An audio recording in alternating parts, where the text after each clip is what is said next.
원시 시대부터 다양한 종교가 있었고 신과 인간 사이를 매개하는 제사장이 있었습니다. 이런 사실은 스스로 세상에 나온 것도 아니고 원해서 세상에 나온 것도 아닌 인간이 본질적으로 종교적 존재임을 드러내는 것입니다. 그러므로 중요한 것은 인간을 비롯한 만물을 창조하신 유일신 하나님을 믿느냐, 각양각색의 우상을 믿느냐 하는 것입니다. 고대의 여러 나라와 종족들은 일체 만유가 신이요, 신은 일체 만유라고 하는 범신론이나 많은 신들이 있다고 하는 다신교를 신봉했습니다. 그러나 이스라엘은 유일신 하나님의 부름을 깨닫고 하나님의 창조와 섭리를 믿었습니다. 이 유일신교인 유대교에서 하나님과 인간 사이를 매개하는 역할을 하는 이들은 제사장들이었습니다. 신과 인간 사이를 매개하는 제사장과 대제사장의 신분과 임무가 매우 중요하지만 제사장들 역시 피조성과 죄성, 상대성과 불완전성, 제한적 가능성과 자율성, 나약성과 필멸성을 지닌 인간입니다. 그리고 제사장들의 임무와 역할은 매우 중요하기는 하지만 완전한 것도 아니고 영원한 것도 아닙니다. 제사장의 임무와 역할은 반복되었고 제사장들과 대제사장은 바뀌었습니다. 그런 의미에서 유대교의 제사장들의 순회인 대제사장과 대제사장이신 주 예수님은 근본적으로 다릅니다. 유대교의 제사장들과 그들의 임무와 역할은 영원하신 대제사장이신 주 예수님을 예시하는 잠정적인 것입니다.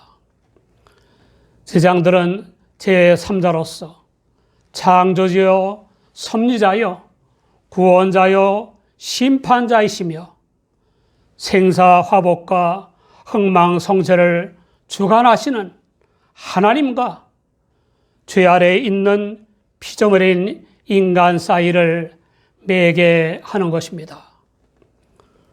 그런 세상들과 달리 주 예수님은 하나님께서 친히 매개 역할을 하는 대제사장이 되시기 위해서 사람의 모양으로 오신 분입니다. 대제사장이신 주 예수님에 대해서 히브리서 7장 26절에는 이러한 대제사장은 우리에게 합당하니 거룩하고 악이 없고 더러움이 없고 죄인에게서 떠나 계시고 하늘보다 높이 되신 자라라고 했습니다. 유대교나 기타 종교의 제사장들과 근본적으로 다른 바 이러한 대제사장이신 주 예수님은 기독교인들 뿐만 아니라 온 인류에게 합당한 대제사장이십니다.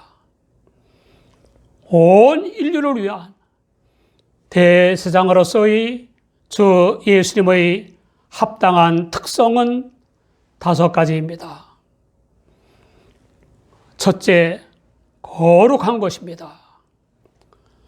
거룩하고의 헬라어 호시오스는 하나님께 대해 헌신적인 것, 종교적 경건, 종교적 의무를 준수하는 것 등을 의미합니다. 특히 이 거룩하고로 번역된 호시오스는 사도의 사상에서 메시아적인 의미를 함축하는 것입니다. 사도인 바울과 베드로는 시편 16장 10절인 주의 거룩한 자로 썩지 않게 하실 것입니다를 메시아이신 주 예수님을 가리키는 것으로 이해했습니다. 하나님과 유대 교인들을 매개하는 중차대한 역할을 하는 귀한 신분인 모든 제사장들도 반드시 죽게 되어 있고 죽으면 그 시신이 썩게 되는 것입니다. 그러므로 하나님께서 썩지 않게 하실 거룩한 자는 영원한 하나님의 성육신 곧 아들이신 주 예수님 밖에는 없는 것입니다. 인류 구원을 위한 십자가의 대속 제물이 되신 주 예수님은 썩지 않고 부활 승천하셨습니다. 둘째, 주 예수님의 대제사장으로서의 합당한 특성은 악이 없는 것입니다. 악이 없고의 헬라어 아카코스는 나쁘고 잘못되고 악한 모든 것이 없다는 뜻입니다. 하나님의 성육이신 주 예수님은 본질과 인격과 성품, 동기와 행동 등 모든 면에서 나쁘고 악하고 해로운 것이 전혀 없으십니다. 주 예수님의 본성에 악이나 나쁜 것이 있거나 행위에 악이나 나쁜 것이 있다면 진정한 대제사장일 수 없습니다.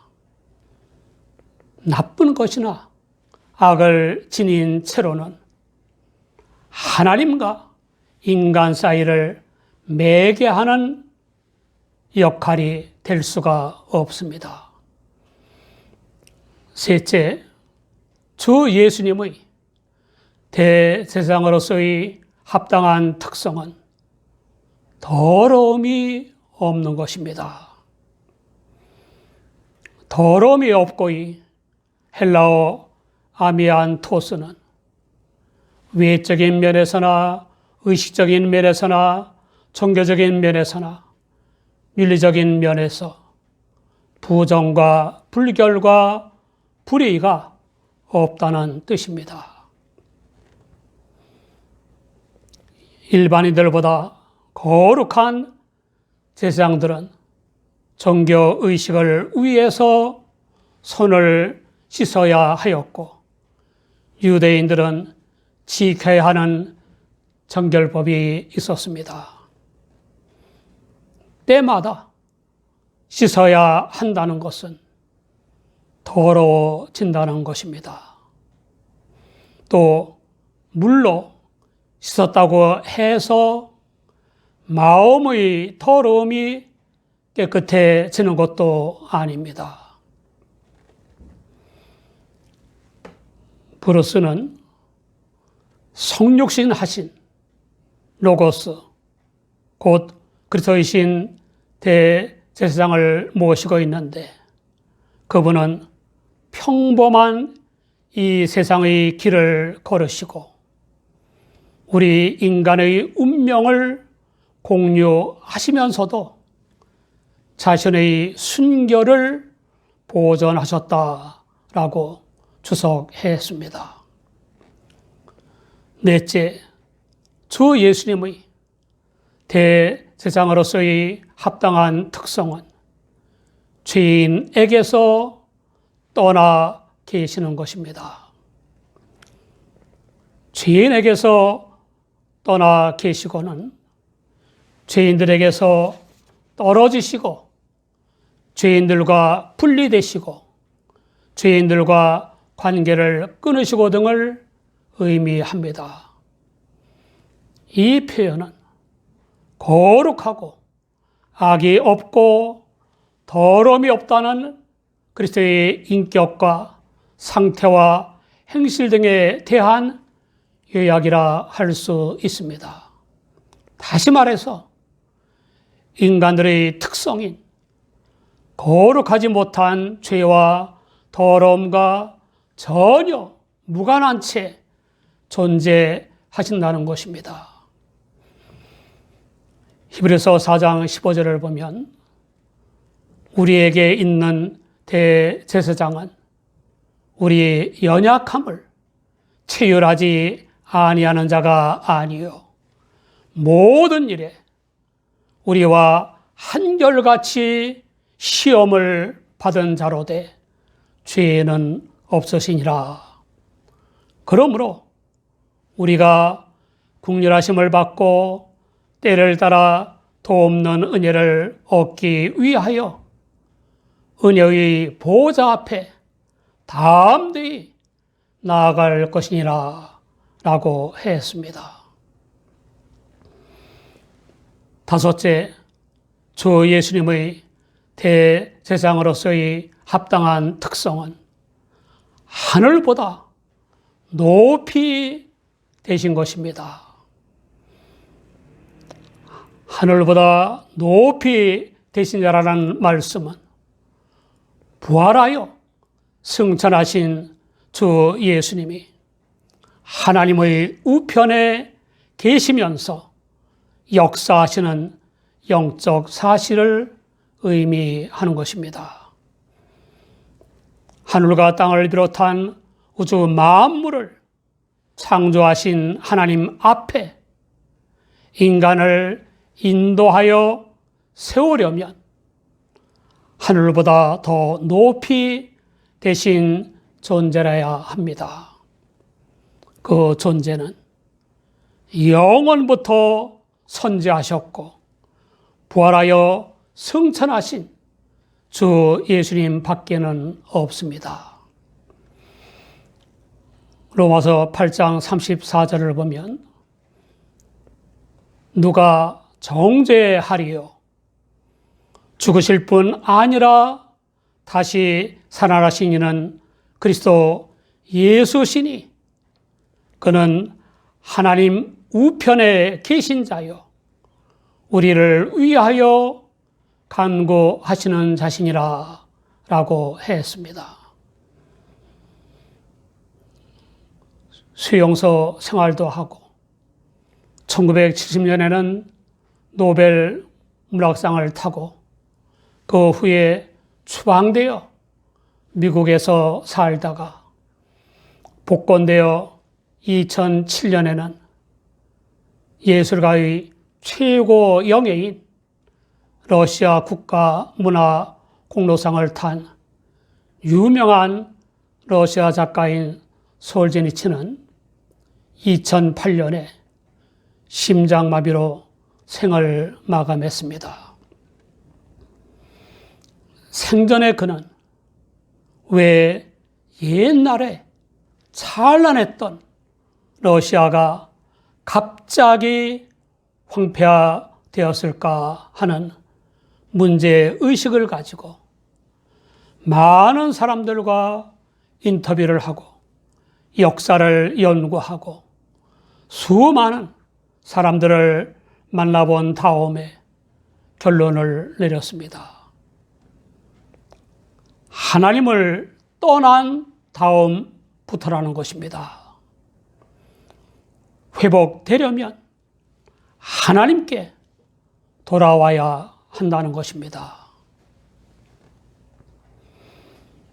지옥을 향해 멸망의 길을 가는 인류를 하나님께 돌아올 수 있게 하시기 위해서 성육하여 사람의 모양으로 오신 주 예수님만이 진정한 대제사장이십니다. 요한복음 14장 6절을 보면 예수께서 가라사대 내가 곧 길이요 진리요 생명이니 나로 말미암지 않고는 아버지께로 올 자가 없느니라 라고 했습니다. 대제사장이신 주 예수님은 유대교의 제사장들과는 근본적으로 다르고 또한 절대적으로 우월하십니다. 제사장들을 대표하는 대제사장은 먼저 자기 죄를 사함받기 위해서 다음에 백성의 죄를 사함받게 하려고 매년 대속죄일에 제사를 드렸습니다. 제사장들은 날마다 자신과 백성들의 죄를 위해 제사를 드려야만 했습니다. 성경 주석가인 바클레이가 소개한 대제사장의 참회 기도입니다. 오 주 하나님, 저는 죄악을 범했습니다. 저는 율법을 어겼습니다. 저는 종교적인 죄를 지었습니다. 저와 제 집이 그러했습니다. 오 주여, 당신께 간구하오니 저와 제 집이 당신 앞에서 행한 죄악과 율법 위반과 죄를 덮어 주시옵소서. 그와 같이 유대교의 율법은 약점을 가진 사람들을 제사장으로 세웠지만 하나님께서 주신 맹세의 말씀은 영원히 온전케 되신 아들 주 예수님을 세우셨습니다. 그러므로 대제사장이신 주 예수님은 반복하여 제사할 필요가 없는 것입니다. 그 이유는 단번에 자신을 속죄 제물로 드려 구원을 완전히 이루셨기 때문입니다. 사랑하는 여러분, 우리는 이미 길이요 진리요 생명이 되시는 주 예수님을 믿음으로 말미암아 구원받은 하나님의 자녀가 되었고 천국 시민이 되었습니다. 우리 모두 주 예수님을 본받아서 불신자들을 영원한 대제사장이신 주 예수님께 인도하는 제사장 역할을 감당해야 합니다. 사죄와 영생을 얻게 하는 전도를 해야 합니다. 남미 선교사 엘리 후선, 미국에서 원조를 받아다가 남미 인디언들을 위해서 학교와 병원을 짓기 시작했습니다. 거의 완성이 되었는데 태풍으로 다 무너져 버렸습니다. 세상에나 어떻게 그럴 수가 있습니까? 하나님의 영광을 위해서 하는 선교인데 선교사가 하나님을 향해 원망을 했습니다. 하나님은 선교를 원치 않습니까? 왜 선교를 막습니까? 그러자 하나님의 세미한 음성이 들려왔습니다. 엘리후사, 너는 이런 상황에서도 나를 믿느냐? 이 하나님의 음성을 들은 엘리후는 주여, 어떤 상황에서도 저는 하나님을 믿습니다 라고 고백했습니다. 다시 용기를 얻은 그는 선교 정책을 수정하고 오직 하나님만 믿는 마음으로 다시 큰 병원과 큰 학교를 세우는 등의 놀라운 선교 결실을 이루었습니다.